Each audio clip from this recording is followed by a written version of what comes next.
Dr. Elena Reyes had spent her entire career studying what lurked in Earth's deepest waters. But as her research submersible's lights illuminated something impossible in the darkness of the Mariana Trench, she realized she knew nothing at all. "That can't be right," she whispered, adjusting the external floodlights. The structure stretching before her wasn't natural. Perfectly smooth surfaces reflecting her lights at precise angles, geometric patterns embedded in material that resembled no metal she'd ever encountered. And it was moving. Elena frantically activated the submersible's recording systems as a section of what she'd initially taken for underwater terrain separated, revealing a massive doorway. Inside, illuminated by blue-white light, sat row upon row of vessels. Not submarines, something else entirely. Their hulls bore no rivets, no visible means of propulsion, just seamless constructions larger than aircraft carriers. "Control, are you seeing this?" She radioed to the research vessel above. Static answered. Either the signal couldn't penetrate this deep, or something was jamming it. A mechanical whine cut through the submersible's hull. Elena's cameras swiveled in time to capture a formation of smaller craft emerging from the structure, sleek and predatory. Not military submarines from any nation she recognized. They were coming straight for her. The submersible's proximity alarm screamed as Elena frantically engaged emergency ascent protocols. The vessel lurched upward, but the pursuing craft moved with impossible speed, surrounding her within seconds. A metallic clang resonated through the hull. Something was attaching itself. Her screens flickered, then displayed a message in eerily perfect text. "Unauthorized observation. Memories will be adjusted. Remain calm." "Like hell," Elena muttered, reaching for the emergency data beacon, a last resort transmitter designed to broadcast research findings to multiple satellites if a vessel was compromised. Her finger hit the activation switch just as gas hissed through the ventilation system. 3 days later, Elena woke in her bunk aboard the research vessel, head pounding. According to the crew, she'd suffered equipment failure at depth and been rescued after triggering emergency protocols. Her camera footage showed nothing but empty ocean floor. But when she checked her personal backup system, a habit born from years of academic data theft, she found 8 seconds of video that hadn't been erased, just enough to prove she wasn't crazy. That night, as she examined the footage frame by frame in her cabin, someone knocked. When she opened the door, a man in civilian clothes stood before her, soaking wet as if he'd just climbed aboard from the ocean itself. "Dr. Reyes," he said quietly, water pooling around his boots. "I'm Commander Hayes. Your life is in danger, and we don't have much time." "They know you kept the footage." "Who's they?" she demanded. His eyes met hers with grim intensity. "The same people who've been hiding millions of ships under our oceans for the past 70 years. And they're powering them up because something is coming." Beyond him, through her cabin porthole, Elena saw military vessels appearing on the horizon, closing in fast. Elena's wrists chafed against the restraints as military personnel swarmed the underwater DP Thates facility. Through the reinforced glass of her containment room, she watched officials in unmarked uniforms rush past, their faces tight with panic. "Harbinger Protocol is not a drill," blared the facility speakers. "All Architect personnel report to integration chambers. Orbital Defense Grid reports multiple bogies decelerating from light speed." Her door hissed open. Commander Hayes entered, accompanied by a stone-faced woman in a lab coat. "We're out of time," Hayes said, cutting Elena's restraints with a quick flick of his knife. "Dr. Reyes, this is Dr. Imani Chen, Chief of Architect Integration." "I don't care who she is," Elena snapped, rubbing her wrists. "I want answers." "You'll get them," Dr. Chen replied, checking her tablet. "But first, we need to confirm your genetic makeup.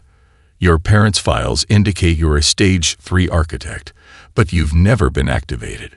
"My parents were oceanographers," Elena protested. Hayes' expression softened slightly. "They were much more than that."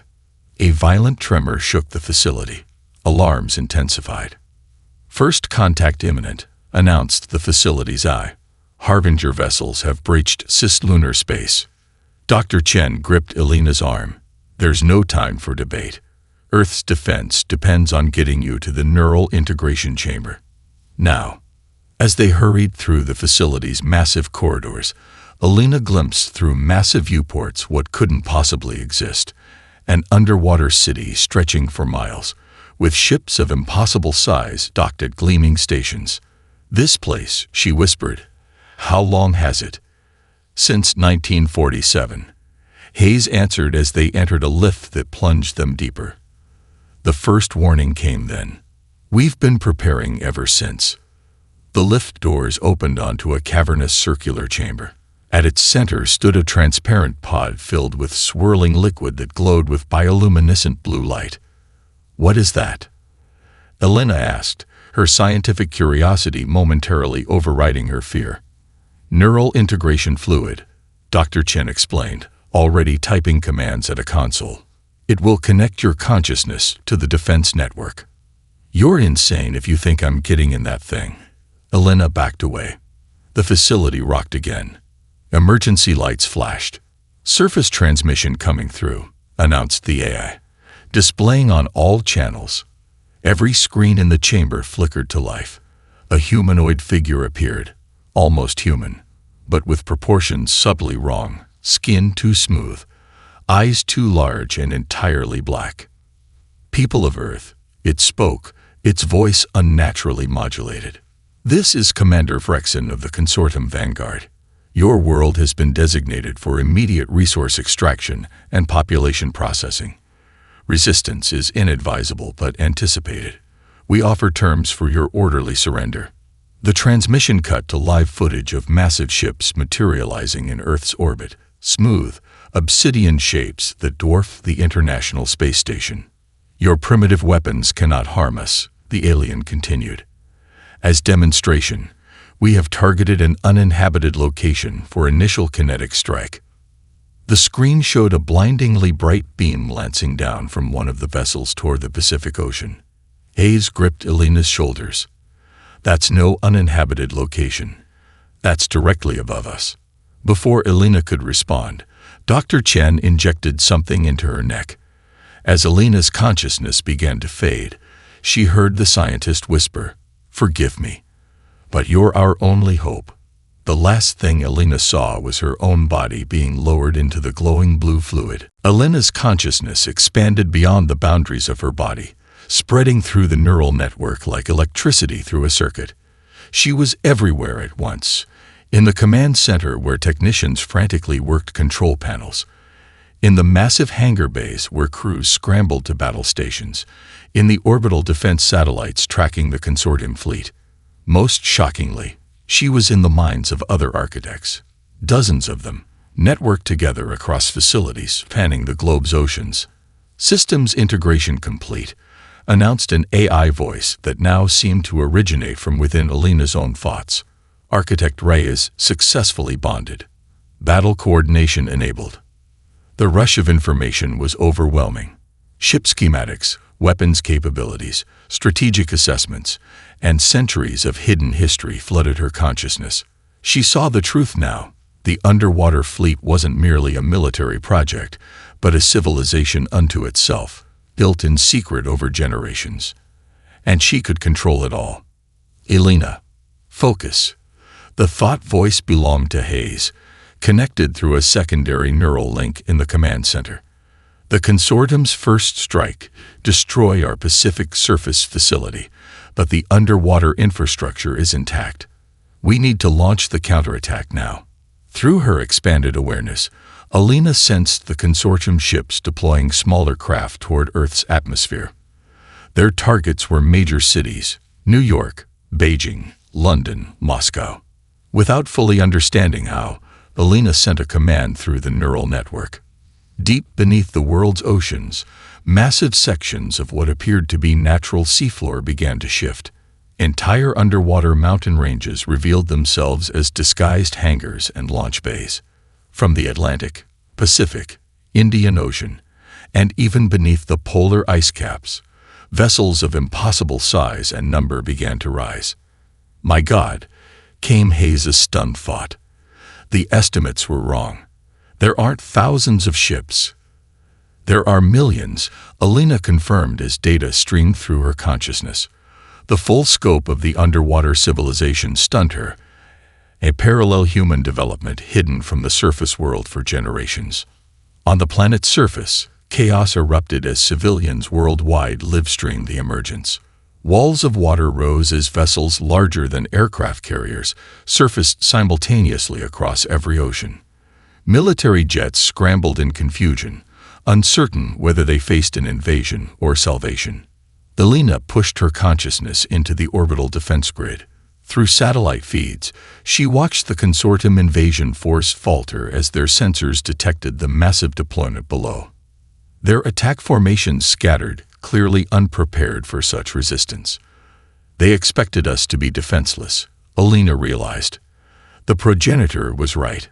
"All vessels, engage defensive protocols," she commanded, her voice broadcasting to every ship in the fleet. "Prioritize civilian protection. Disable consortium craft where possible." She felt the acknowledgement of thousands of captains through the neural network. As one unified force, Earth's hidden fleet launched its counterattack. In orbit, the first wave of underwater ships engaged the consortium vessels. Energy shields absorbed enemy fire, while return volleys demonstrated weapons technology clearly superior to the invaders. The consortium flagship, listed as precision strikes, disabled its propulsion systems. Alina allowed herself a moment of hope, until a priority alert flashed through the neural network. The damaged consortium flagship was generating an energy signature unlike anything in the deep its database. "They're opening something," she warned Hayes. "A dimensional rift of some kind." Through the satellite feed, she watched in horror as space itself tore open beside the crippled consortium ship. From the rift emerged a vessel of midnight black, sleek and predatory, radiating power orders of magnitude beyond anything they'd faced. A new transmission cut through all communications worldwide. "The Wraith adjudicators have arrived. Unauthorized legacy technology detected. Commencing judgment protocols." A single pulse of energy erupted from the Wraith vessel, instantly disabling hundreds of Earth's ships. "All ships, emergency submersion protocols." Alina's command rippled through the neural network as the Wraith's energy pulse expanded outward, disabling Earth vessels with terrifying efficiency. Through her expanded consciousness, she felt hundreds of neural connections suddenly severed, architects and their crews gone in an instant. Hayes' voice cut through the chaos in her mind. "We can't win this fight." "Not yet." "Agreed," Alina responded, shifting her focus to the remaining operational ships. "All vessels, dive. Return to underwater sanctuary." Around the world, the surviving ships of Earth's fleet plunged beneath the waves, retreating to the safety of the deep. Alina felt resistance through the network, military commanders refusing to flee, demanding to stand and fight. "This isn't retreat," she broadcast to them. "It's survival. We need time." The Wraith vessel launched hunter-killer drones that streaked through the atmosphere, pursuing the fleeing ships. Alina diverted power to the fleet's advanced cloaking systems, masking their descent. "We need to reach the Mariana facility," she told Hayes through their connection. "I'm seeing fragments, memories that aren't mine. Something hidden there." "Depth's command is ordering us to their Antarctic headquarters," Hayes replied, his thoughts tinged with tension. "They're mobilizing to launch a counterattack with experimental weapons." Alina accessed the classified files streaming through her neural link. "Those weapons aren't ready. The simulations show a 94% chance of failure. And that's against the consortium. We have nothing calibrated for Wraith technology." Through the facility's systems, she watched as the Wraith vessel deployed a precision drill beam, targeting the exact location of the underwater headquarters in the Pacific. "They know where we are," Alina realized. "All of us." They can track the neural network. Making a split-second decision, Alina severed her connection to the global command system, limiting her awareness to the single vessel she and Hayes occupied. Pain lanced through her mind as neural pathways were abruptly cut. "What did you do?" Hayes demanded, now speaking aloud as their thought link dissolved. "Went offline," Elena gasped, blood trickling from her nose. "The Wraith are tracking the network. We need to go dark." Their ship shuddered as enormous pressure waves rippled through the ocean. The Wraith weapon had breached the seabed. Through conventional sensors, they watched in horror as the Pacific facility began to collapse. "We need to move," Elena said, wiping blood from her face. "I've accessed classified files about a facility deeper than any on record. It's not in the official DPT's database." "That's impossible," Hayes argued. "I had top clearance." "Someone had higher," Elena countered, projecting coordinates onto the ship's navigation system. "The Mariana Trench, but deeper than any explorer has reached. There's something there, something ancient." Warning lights flashed as their sensors detected pursuit. 3 depth ships were closing fast, weapons armed. "They're targeting us," Hayes said in disbelief. "Our own people." "Not people," Elena corrected grimly. "Those ships are fully automated. Depth's command sent them to eliminate us. They think we've gone rogue." Hayes took manual control of their vessel, executing a series of evasive maneuvers that no eye could predict. "Why target us specifically?" "Because of what I saw in the network before I disconnected," Elena replied, her voice steady despite the fear coursing through her. "DPT isn't what we thought. They're not preparing to save humanity. They're preparing to rule what's left after the Wraith and Consortium destroy each other." As the pursuing ships closed in, their vessel plunged into the Challenger Deep, diving deeper than any submarine was designed to go. The hull groaned under the immense pressure. "If we survive this dive," Hayes said, "you need to tell me exactly what you saw." Elena stared at the depth gauge as it passed beyond its maximum reading. "I saw the truth about the architects. We're not just modified humans. We're something else entirely." The ancient facility's lights flickered to life as Elena and Hayes flooded the pursuing Wraith drilling beams. Crystalline displays activated along the walls, showing Earth's oceans in real time. Red indicators where Wraith forces breached the underwater defenses, blue markers where human ships still resisted. "They're systematically hunting down every diptate's installation," Hayes observed grimly. "How do they find them all so quickly?" "They're tracking legacy tech signatures," Elena replied, studying the displays. "The same technology the progenitor brought to Earth thousands of years ago." The awakened architects watched from their recovery chambers, 12 men and women of various ethnicities, their eyes unnaturally bright as they observed Elena with unsettling intensity. "You carry the unbroken lineage," said the eldest, a woman whose silver hair contrasted with her youthful appearance. "I am Amara, first architect of the Pacific Quadrant. We've waited generations for the bloodline to mature." "Mature for what?" Elena demanded. Before Amara could answer, the facility trembled. On the displays, they watched as a Wraith drilling beam penetrated the outer defenses, oaring relentlessly toward them. "We have perhaps 10 minutes, Amara stated calmly. "Barely enough time to complete your awakening." Elena backed away. "I'm not letting you do anything to me." "It's not something done to you," Amara replied. "It's something you already are. The coordinates you followed here weren't physical. They were genetic markers in your DNA, activated by your integration with the neural network." Hayes stepped between them. "What exactly is she?" "The culmination of 50 generations of careful genetic engineering," Amara answered. "A human capable of fully interfacing with Nemesis." The name sent a jolt through Elena's mind. "The being of light I saw in the quantum communicator." "Not a being," Amara corrected. "Nemesis is the consciousness of the progenitor, preserved as an AI construct within Earth's magnetic field. It can only be accessed through specific neural patterns your mind was designed to generate." Another tremor, stronger this time. Parts of the ceiling collapsed at the far end of the chamber. "We're out of time," Amara declared. "Commander Hayes, Your genetic profile shows trace markers, enough for limited interface capability. You must help her. Help her do what? Hayes asked warily. Access Nemesis through the dimensional gateway. Amara gestured toward a circular platform at the chamber center.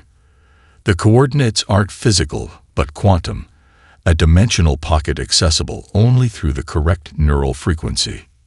Elena felt an inexplicable pull toward the platform. What happens if I access Nemesis? You activate the planetary defense system, Amara explained. Not the ships.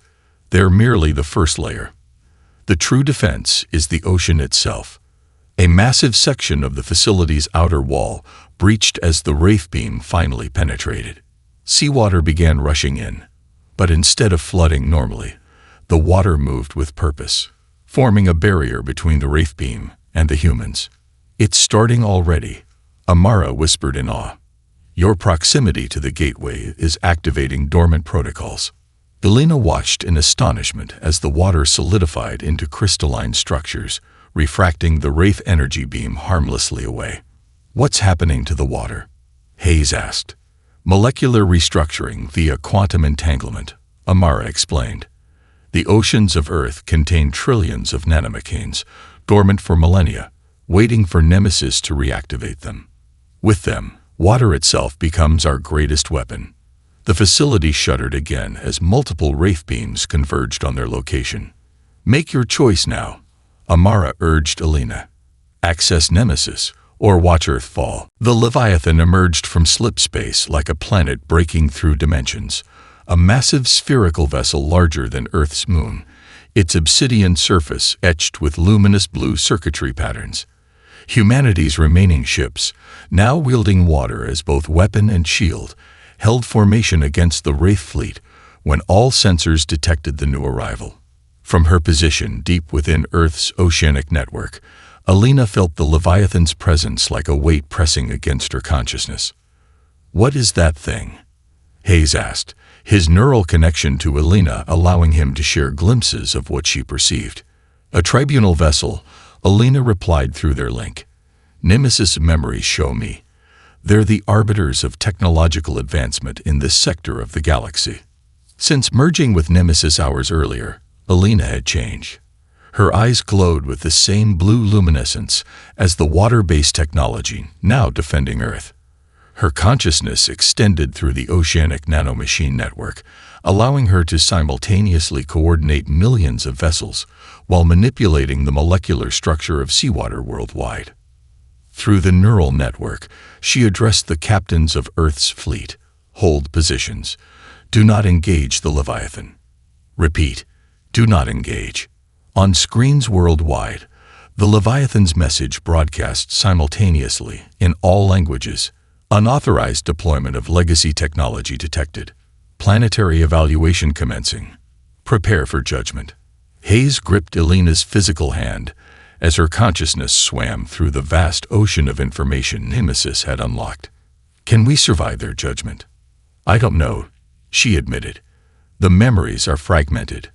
The tribunal was ancient even when the progenitor arrived on Earth. From the Leviathan, a perfect sphere of energy detached and descended toward Earth's atmosphere. Ocean waters worldwide began to glow, responding to its approach.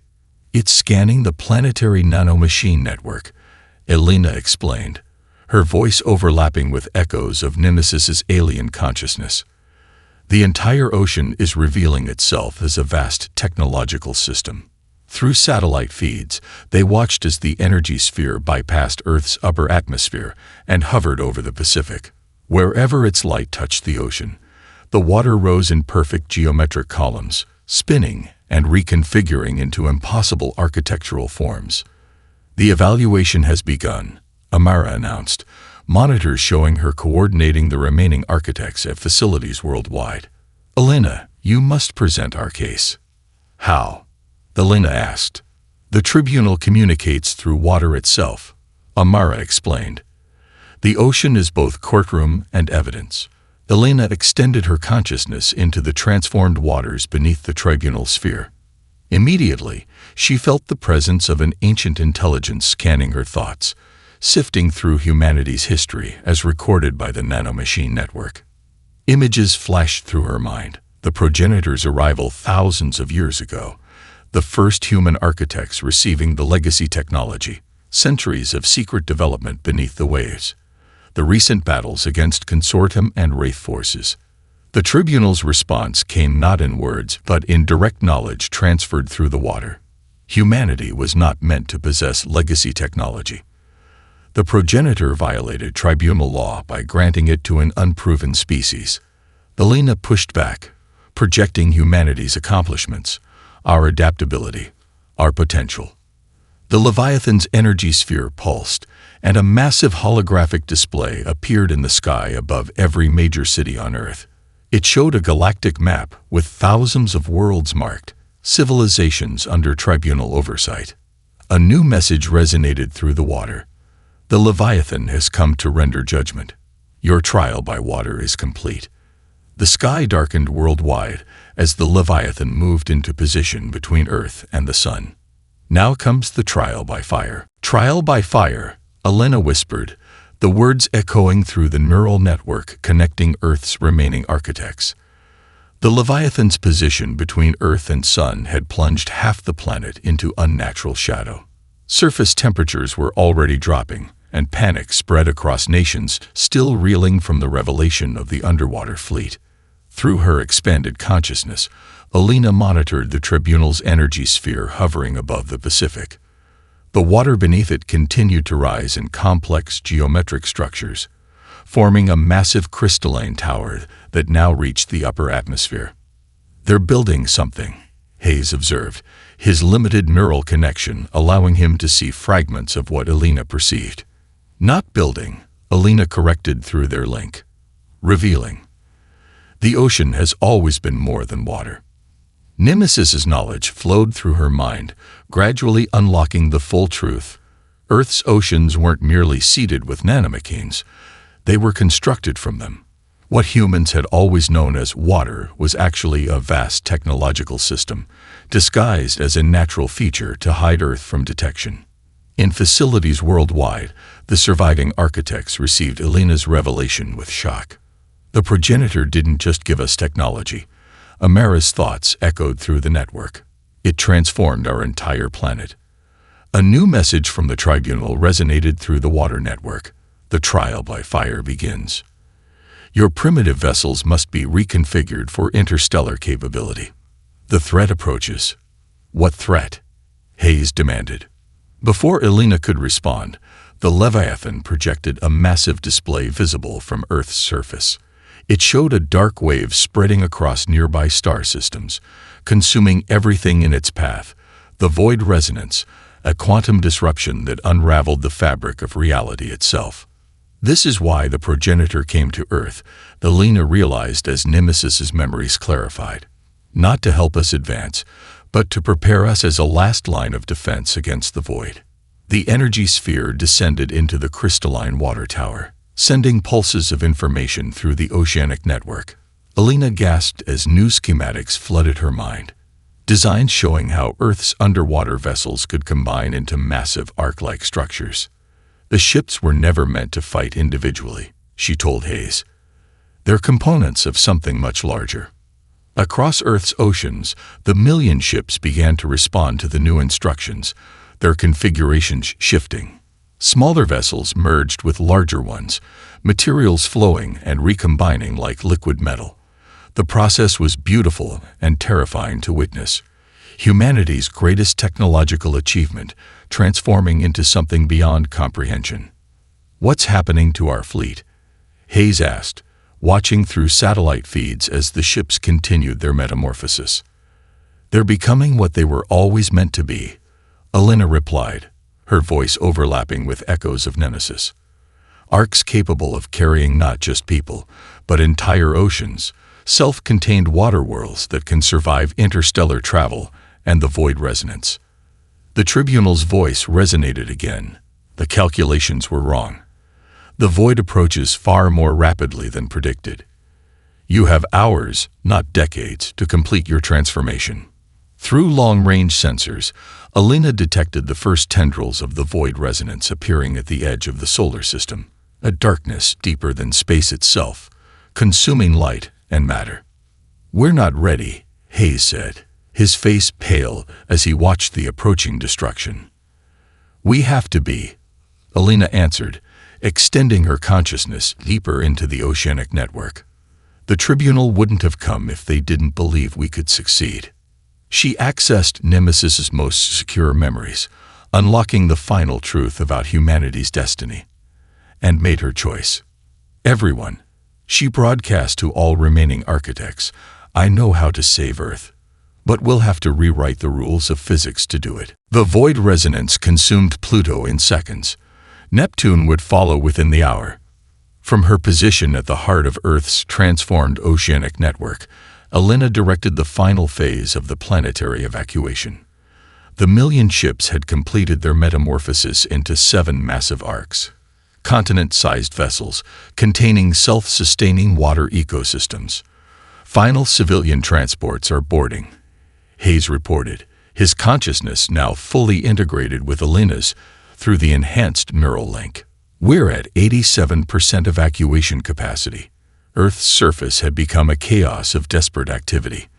The tribunal had provided translation devices to all major governments, allowing for unprecedented cooperation in the face of extinction. Even so, billions would remain behind. "We can't save everyone." Amara's thoughts echoed through the network. "The Orcs can only sustain 2 billion humans at maximum capacity." "Then we change the equation," Alina responded, her voice carrying the harmonics of Nemesis's alien consciousness. Through her expanded awareness, Alina directed the oceanic nanomachines to begin the final stage of her plan. Across Earth, the waters began to glow with blue-white luminescence, patterns of light spreading through rivers, lakes, and oceans, revealing the true nature of water as the most advanced technology ever created. "Are you sure about this?" Hayes asked, concern flowing through their link. The tribunal warned that redirecting the void could destroy the Orcs too. "The tribunal calculates probabilities," Alina replied. "Humans defy them." On her command, the 7 Orcs positioned themselves in a perfect heptagon formation around Earth. The oceanic nanomachines responded, creating luminous connections between the vessels and the planet below. A network of energy began to form, a web of quantum entanglement binding Earth's waters to the Orcs. The void resonance accelerated past Uranus, consuming everything in its path. The darkness was visible now from Earth's surface, a hungry nothingness devouring the stars themselves. "All Orcs, prepare for dimensional transition," Alina broadcast. "Synchronize quantum fields with planetary ocean network." Through satellite feeds, they watched as the Leviathan retreated to a safe distance. The tribunal had provided the knowledge but would not interfere. Humanity would succeed or fail on its own. As the void approached Saturn, Alina activated the final sequence. Earth's oceans began to rise globally, not in tsunami-like waves, but in perfect, controlled columns reaching toward the sky. The water didn't fall back but continued to flow upward, defying gravity, streaming toward the waiting Orcs. "My God," Hayes whispered. "You're taking the oceans with us." "Not taking," Alina corrected. "Becoming." The truth was more profound than anyone had imagined. The oceans weren't just a disguise or a weapon.